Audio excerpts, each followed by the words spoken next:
ప్రేక్షకులకు M4TV news m4tvnews.com వెబ్సైట్లో ఎప్పటికప్పుడు తాజా కబుర్లు అందిస్తుంది. M4TV న్యూస్ యాప్ డౌన్లోడ్ చేసుకొని వార్తలు వీక్షించండి. వార్తలు ప్రకటనల కోసం 9666665026 9014163335 సెల్ నంబర్ను సంప్రదించండి.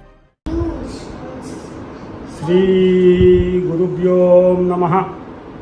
అందరికీ నమస్కారం అండి. ఈరోజు మనం ఇంట్లో పూజ ఎవరు చేయాలి, ఎలా చేయాలి అనే దాని గురించి తెలుసుకుందాం. మనం ప్రతిరోజు కూడా ఇంట్లో పూజ ఇంటి యజమాని చేయాలి. వీలైతే భార్యాభర్త ఇద్దరు కూర్చుని చేయొచ్చు, లేదా పర్వదినాలలో భార్యాభర్తలు కూర్చొని చేయొచ్చు. పర్వదినాలంటే శుక్రవారం కానీ శనివారం కానీ పండగల టైంలో కానీ భార్యాభర్త ఇద్దరు కూర్చొని చేయొచ్చు. కానీ తప్పనిసరిగా మాత్రం ఇంటి యజమాని మాత్రం పూజ చేయాలి. కనీసం దీపారాధన చేయాలి. దీపారాధన చేసి ఒక 5 నిమిషాలు ఆ భగవంతుని నామస్మరణ చేసుకుంటే సరిపోతుంది. లేదంటే కనీసం అగరవత్తులైనా సరే వెలిగించి పూజ చేసుకోవాలి. యజమాని అంటే ఎవరు? అసలు యజమాని అంటే మనకి ఎవరు?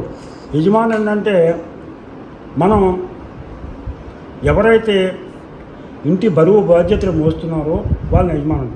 పూర్వకాలంలో అయితే కనుక యజ్ఞాలు చేసేవారు.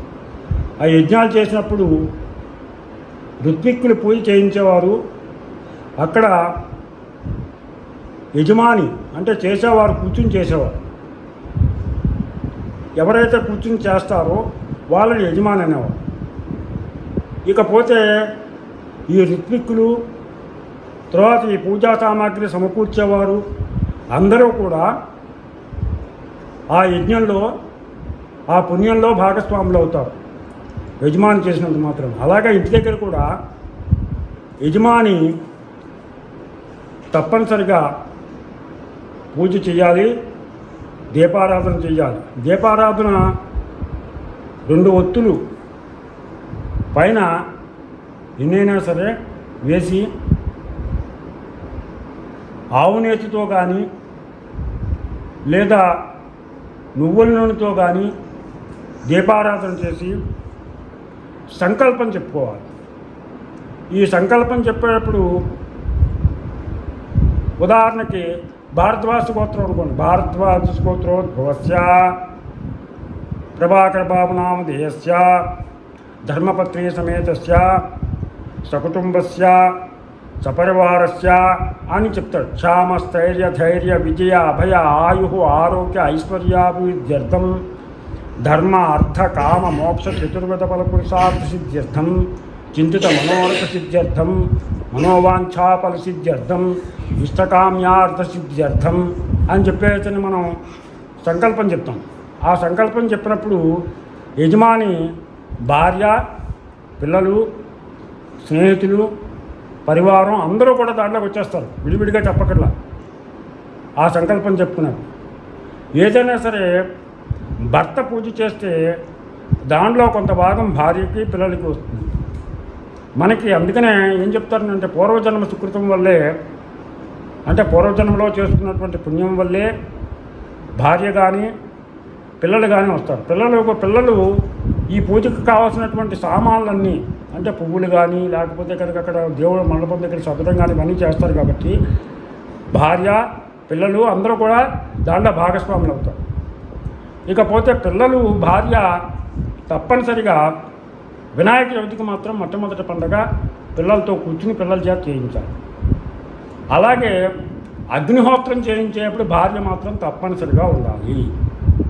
భార్య లేకపోతే కనుక అగ్నిహోత్రం చేయకూడదు. భార్య లేనివాడు చేయకూడదు. భార్య ఉన్నవాడు మాత్రమే అగ్నిహోత్రానికి అర్హుడు. అందుకనే పూర్వం వరకు ప్రతి వాళ్ళ ఇంటి దగ్గర కూడా నిత్య అగ్నిహోత్రం ఉండేది. ఈ అగ్నిహోత్రం వల్ల ఆ యజమాని ఏమవుతాడంటే ఆయుష్ పెరుగుతుంది. అగ్నిహోత్రం చేయడం వల్ల, యజ్ఞాలు చేయడం వల్ల పూర్వం ఆయుష్ పెంచుకోవడం కోసం ఈ యజ్ఞాలు చేసేవారు. అలాగే దేశ శ్రేయస్సు కోసం యజ్ఞాలు చేసేవారు. ఏదైనా సరే యజమాని చేసినటువంటి పూజలో, పుణ్యాల్లో సగభాగం భార్యకి, కొంత భాగం పిల్లలకి కూడా చెందుతుంది. అయితే మనం ఈ సంకల్పం చెప్తాం కాబట్టి సంకల్పంలో ఉన్నటువంటి విధంగా అందరూ కూడా దాంట్లోకి వస్తారు. ఏ విధంగా చేయాలి? మనం బ్రాహ్మలైతే తప్పనిసరిగా ముందు గాయత్రి మంత్రం పఠించాలి.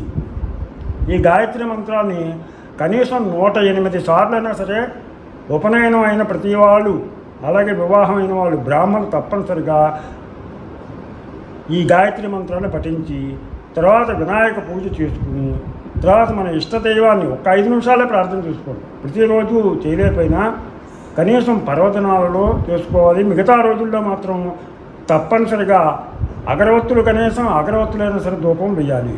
ఎందుకు చెయ్యాలి అన్నాడు. పూజ ఎందుకు చెయ్యాలి అంటే ఈ పూజ మన కుటుంబ శ్రేయస్సు కోసం, సత్సంతానం కోసం, అలాగే సంతానం ఉన్నటువంటి వాళ్ళు సంతానం యొక్క చదువుల కోసం, పెళ్ళిళ్ళ కోసం, మనవాళ్ళ కోసం, వంశ అభివృద్ధి కోసం తప్పనిసరిగా మనం ప్రతిరోజు కూడా మనం పూజ చేయాలి. భగవంతుడు మనకి ఈ శరీరాన్ని ఇచ్చాడు. శరీరంలో ఎన్నో భాగాలు ఇచ్చాడు. చేతులు ఇచ్చాడు, కాళ్ళు ఇచ్చాడు, అన్నీ ఇచ్చాడు. అందుకని ఈ చేతులతోటి, ఈ మనస్సుతోటి, ఏకాగ్రతతో మనం తప్పనిసరిగా పూజ చేయాలి. ఎందుకు చెయ్యాలి అంటే భగవంతుడు మనకి ఈ శరీరాన్ని, ఈ యొక్క అవయవాల్ని మనకి ఇచ్చాడు కాబట్టి మనం ఈ చేతులతోటి, మనస్సుతోటి మనస్ఫూర్తిగా ఎందుకో ఏదో మాట్లాడుతూ ఏదో చేస్తూ చేయకూడదు. మనస్ఫూర్తిగా దేవుణ్ణి, భగవంతుడిని చేసిన ఒక్క 10 నిమిషాలైనా సరే ఏకాగ్రతతోటి, నిశ్చలమైనటువంటి భక్తితోటి ఆ భగవంతుణ్ణి మనం ప్రార్థన చేయాలి. ఏ ఇష్టదైవం అయితే ఉందో ఆ ఇష్టదైవానికి చేయాలి. అలాగే తల్లిదండ్రులకి రోజు లేవగానే ముందు తల్లిదండ్రులకి నమస్కారం చేసుకోవాలి. తల్లిదండ్రులకి నమస్కారం చేసుకుంటే కనుక ముక్కోటి దేవతలకి కూడా మనం పూజ చేసిన వాళ్ళం అవుతాం.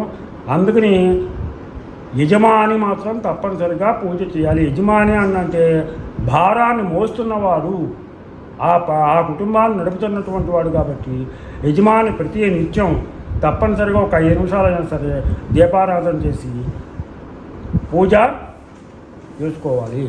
అలాగే తప్పనిసరిగా ఏకాగ్రతతోటి, నిశ్చలమైన భక్తితో ఎందుకు చెయ్యాలి అంటే నిశ్చలమైనటువంటి భక్తితో కుటుంబ శ్రేయస్సు కోసం చేయాలి.